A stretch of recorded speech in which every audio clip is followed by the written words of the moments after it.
বাংলাদেশের অন্তর্বর্তী সরকারের পক্ষ থেকে সাবেক প্রধানমন্ত্রী শেখ হাসিনাকে প্রত্যর্পণে ভারতের কাছে করা অনুরোধটি বিভিন্ন চ্যালেঞ্জের মুখে পড়েছে।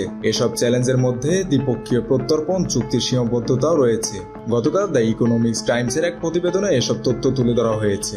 ওই প্রতিবেদনে বলা হয়েছে, বাংলাদেশের এই অনুরোধটি রাজনৈতিক ও কূটনৈতিক নানা চ্যালেঞ্জের মুখে পড়েছে। পত্রিকাটি বিশ্বস্ত সূত্রে বরাত দিয়ে জানিয়েছে, ভূ রাজনৈতিক কারণ বিবেচনায় ভারত তার ঘনিষ্ঠ মিত্রদের ত্যাগ করবে না। ভারত বাংলাদেশ প্রত্যর্পণ চুক্তি অনুযায়ী রাজনৈতিক প্রকৃতির যে কোনো অনুরোধ কার্যকর না করার সুযোগ রয়েছে। উচ্চ পর্যায়ের বিভিন্ন সূত্র বলেছে, বাংলাদেশের বর্তমান সরকারের চাপ সত্ত্বেও ভারত এ বিষয়ে দ্রুত কোনো সিদ্ধান্ত নেবে না। প্রতিবেদনে বলা হয়, শেখ হাসিনা এমন একজন নেত্রী যিনি ভারতের স্বার্থ রক্ষা করেছে, চরমপন্থীদের দমন করেছেন এবং উপ আঞ্চলিক সহযোগিতা বাড়িয়েছেন। তার প্রত্যর্পণ ভারতের প্রতিবেশী মিত্রদের ভুল বার্তা পাঠাবে। এতে আরো বলা হয়, ভারত এই প্রত্যর্পণ অনুরোধ পরীক্ষা নিরীক্ষা করবে, এতে কয়েক মাস লেগে যেতে পারে। বিভিন্ন সূত্র মনে করে, এখন যদি শেখ হাসিনা বাংলাদেশে ফেরেন তাহলে অনিশ্চিত ও ঝুঁকিপূর্ণ পরিস্থিতি তৈরি হতে পারে।